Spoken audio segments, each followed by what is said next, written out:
14 વર્ષના સંશોધન પછી એક નિર્ણય પર આવ્યા, જે વાત એમણે પુસ્તકમાં મૂકી. પુસ્તકનું નામ છે એટીટ્યુડ ઇઝ એવરીથિંગ.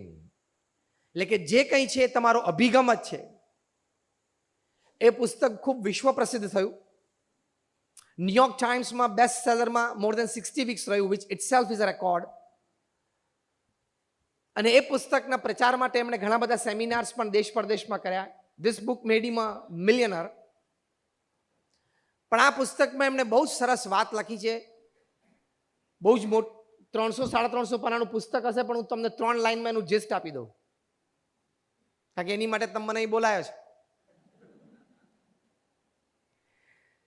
જેફ કેલરે આ પુસ્તકમાં લખ્યું છે, success begins in the head, so think right. સિદ્ધિની શરૂઆત તમારા મગજથી શરૂ થાય છે. હંમેશા સવડા વિચારો કરવા. What you speak, your words decide your personality and character. Point number 2. તમે જે બોલો છો, તમે જે વ્યક્ત થાવ છો, તમારું facial expressions and body language, એ તમારા વ્યક્તિત્વ અને તમારા ચારિત્રની ચાડી ખાય છે. માટે સ્પીક રાઇટ. અને ત્રીજી વાત લખે છે, your actions decides your performance and results, so act timely and act well. તમે જે ક્રિયા કરો છો એની પરથી તમારું પરફોર્મન્સ અને ફાઇનલ આઉટકમ બહાર આવે છે. એટલે સમજી વિચારીને તમારી ક્રિયા કરજો. આ તમારો અભિગમ છે. To think right, to speak right, to act right is your attitude. એનાથી જીવનની આ માસ્ટર કી છે, એ આપણે સારી રીતે જીવી શકીએ છીએ. એટલે બહુ જ સારી વાત 90ના દાયકામાં સમાજને મળી. જેફ કેલરે આ પુસ્તકમાં લખ્યું છે કે કોઈ કાર્ય કરવા માટે તમારી પાસે રિસોર્સિસ ઓછા હોય તો તમે ચિંતા ના કરતા. તમારે આ ગો ગ્રીન પ્રોજેક્ટ કરવો હોય, પછી પેલો 18 વાળો શું કીધો? 18 kind acts. Okay, 18 kind acts for those who turn 18. Okay, આવા ઘણા બધા સારા પ્રોજેક્ટ્સ તમારે કરવા છે. કદાચ કોઈક વખત એવું બને કે રિસોર્સિસ થોડા ઓછા હોય, મેન પાવર ઓછો હોય, મની પાવર, સ્પોન્સરશિપ ઓછી આવે, તો ચિંતા કરવાની નહીં. તમારા એટીટ્યુડ્સ સારા હશે તો ધીમે ધીમે લોકોને તમારો પ્રભાવ પડશે. એના પછીના પ્રોજેક્ટ્સમાં તમને રિસોર્સિસ મળવા મળશે. પણ અટકવું નહીં, ક્રિયા કરતા રહેવું. બહુ જ સારો પ્રિન્સિપલ મેનેજમેન્ટમાં એટીટ્યુડ સંબંધી when it comes to actually doing things એ લોકો શીખવાડે છે કે when I can run, I will run. But when I can't run, I will walk. When I can't walk, I will crawl. But I will not stop. I will keep moving. એ સિદ્ધાંત છે પૃથ્વી પરનો. આ attitude આપણે રાખવાનો. તો અભિગમ એટલે તમારી વિચારધારા, તમારો દ્રષ્ટિકોણ, તમારું વલણ અને તમારો હકારાત્મક સવડી ક્રિયા પ્રત્યેનો એક ભાવ, એમાંથી એક સારું પરિણામ ઉપજે છે. એટલે આટલી બધી તાકાત અભિગમમાં છે.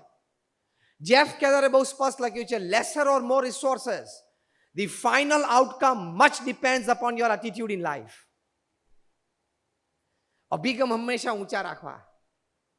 ક્રિકેટનું બેટ લઈને ગ્રાઉન્ડ ઉપર જઈએ ત્યારે હું સેન્ચુરી કરવાનો જ છું, હું જ કરી શકું અને હું કરીશ તો જ મારી ટીમ જીતશે, એવા ભાવ લઈને જ એન્ટર થવાનો. ભલે ને 8મા નંબરે ઉતરીએ, અભિગમ તો મોટો જ રાખવાનો. ખ્યાલ આવ્યો? This is your attitude. તો એવા અભિગમથી સફળતા બહુ સારી મળતી હોય છે. એવા ઘણા બધા રિસર્ચિસ થયા છે. ઘણા બધા એવા સારા સક્સેસફુલ બિઝનેસમેને આ સંબંધી વાત જેફ કેલરને કરી અને એમણે આ વાત આ પુસ્તકમાં લખી છે. જો લાભ કેવા થાય છે, પહેલો મોટો લાભ એ છે કે by a positive and high attitude you can turn around any situation for your benefit. સંજોગ પરિસ્થિતિ ગમે તે બને, પણ તમારો અભિગમ સવડો હોય ને તો એ સંજોગ અને પરિસ્થિતિને તમે તમારા એડવાન્ટેજમાં ફેરવી શકો. આ બહુ મોટી એક કળા છે.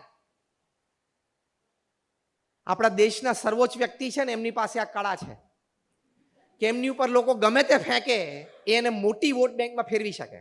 આ એક નેક જોઈએ, કળા છે, આ બહુ મોટી કળા છે.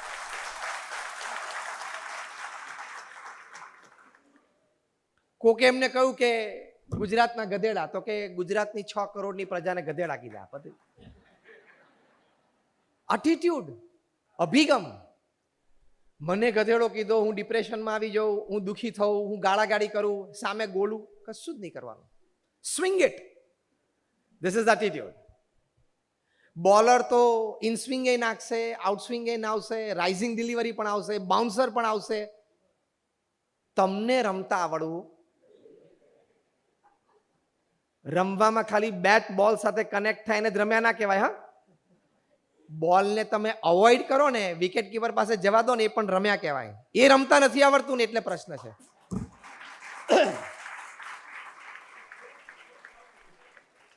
Good batting is not just connecting. Good batting also contains in itself which ball to leave.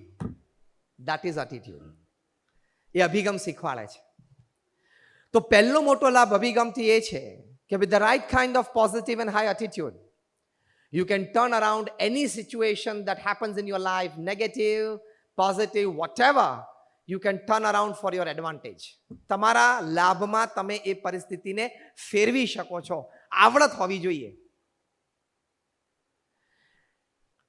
તો અભિગમથી તમારી ઘણી બધી શક્તિઓ બહાર આવે છે. પ્રમુખ સ્વામી મહારાજ એમના જીવનમાં એક અભિગમ રાખ્યો. બીજાના સુખમાં આપણું સુખ. આ હું શબ્દશઃ એમના વાક્ય બોલું છું. બીજાના સુખમાં આપણું સુખ, અન્યની પ્રગતિમાં આપણી પ્રગતિ, અન્યના ઉત્કર્ષમાં આપણો ઉત્કર્ષ. આ એમનો જીવન મંત્ર હતો. તો આ જીવન મંત્રના આધારે એમણે કેવું કામ કર્યું? One man show. Pramukh Swami Maharaj was a one man organisation. એક વ્યક્તિ સંસ્થા હતા. આપણે અહીંયા જેટલા બેઠા છીએ ને, આપણા બધાનો વહીવટ, વ્યવહાર, સેવા ભેગી કરીએ એટલે પ્રમુખ સ્વામી મહારાજના 1% ના આવે. એકલા હાથે પ્રમુખ સ્વામી મહારાજે 1200 થી પણ વધારે અક્ષરધામ, મંદિરો અને દેવાલયો બનાવ્યા. One man show.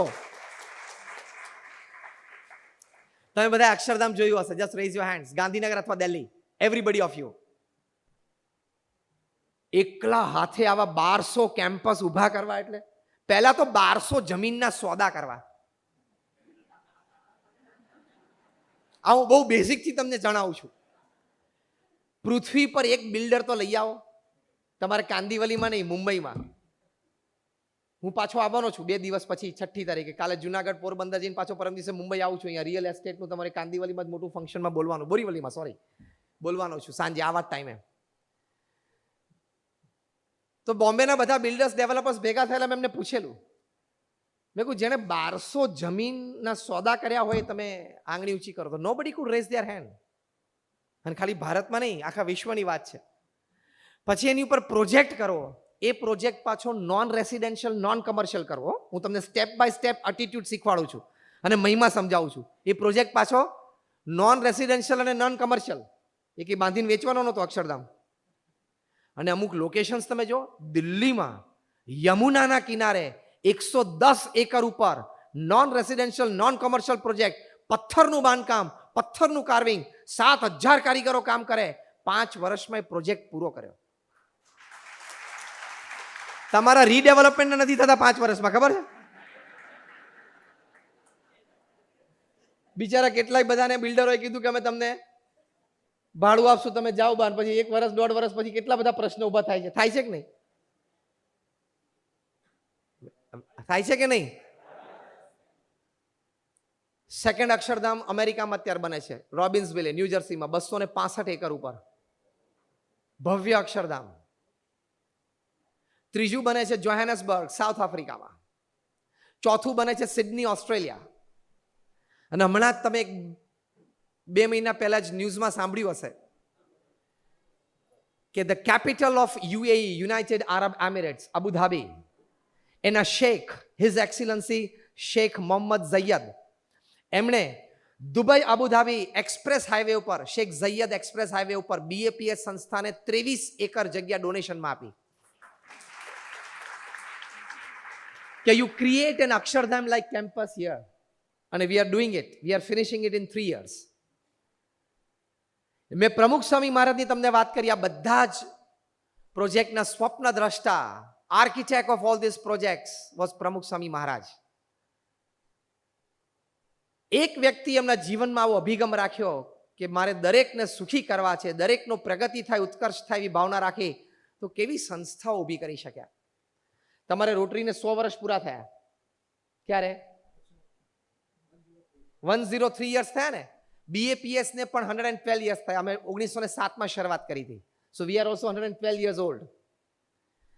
V are among the top 10 NGOs of the world. અમારી સંસ્થાને યુનાઇટેડ નેશન્સમાં પરમેનન્ટ સીટ છે એઝ એન NGO. દર શુક્રવારે અમારો પ્રતિનિધિ ન્યુયોર્કમાં યુનાઇટેડ નેશન્સમાં બેસે છે.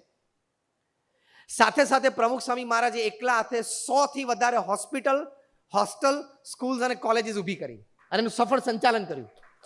તમે નંબર 8 નેશનલ હાઈવે, નાવ નંબર 48, આબુથી નીકળો અને મુંબઈ સુધી આવો, દર 50 કિલોમીટર તમને BAPS નું એક ઇન્સ્ટિટ્યૂટ મળશે. કાં તો હોસ્પિટલ, કાં તો હોસ્ટેલ, કાં તો સ્કૂલ, કાં તો કોલેજ. એક વ્યક્તિ આટલું કરી શકે? અનબિલીવેબલ. તમારી એક ઓફિસ હોય, એક ફેક્ટરી હોય, એક ઘર હોય, તોય સાંજે 10 વાગે માથું ભરી જાય છે ને? હા કે ના? આ ગો ગ્રીન ને 18 વાળો પ્રોજેક્ટ કરશો એમાં ચક્કર આવવા માંડશે તમને અડધાને. ઓ માય ગોડ, માંડ આ પ્રોજેક્ટ પત્યો.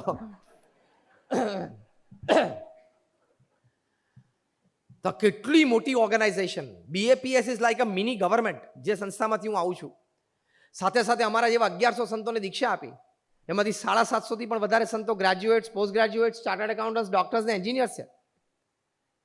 આટલા એડ્યુકેટેડ યંગ માઇન્ડ્સને ફ્રોમ કલ્ચર્ડ એડ્યુકેટેડ ફેમિલીઝને મેઇન સ્ટ્રીમ સોસાયટીમાંથી મેઇન સ્ટ્રીમ સોશિયલ સર્વિસ અને મેઇન સ્ટ્રીમ સ્પિરિચ્યુઆલિટી પર લાવવા ને ઇઝ નોટ અ જોક. તમને ડોનર્સ મળી રહે પણ વોલેન્ટિયર્સ મળવા, કારણ કે હું NGO માંથી આવું છું ને એટલે મને બધી ખબર છે હાવ એન NGO રન્સ. તો ફૂલ ટાઈમ વોલેન્ટરિઝમ માટે લોકોને મેળવવા, અને આ કક્ષાના અમારા 150 થી પણ વધારે સંતો born British, born American citizen છે. એમાંથી 50 થી પણ વધારે સંતો Stanford, Harvard, Cambridge, Oxford, Carnegie Mellon, Yale, Kellogg આમાં ભણેલા છે. લાખ, $1.5 લાખ, $2 લાખ સેલેરી છોડીને 25 વર્ષે દીક્ષા લીધી છે. હા, તો મેં તમને એટલા માટે વાત કરી કે તમને એવું ના થાય કે નહીં ફાવ્યું હોય, નહીં જામ્યું હોય, નહીં ગમ્યું એટલે અહીંયા આવી ગયા.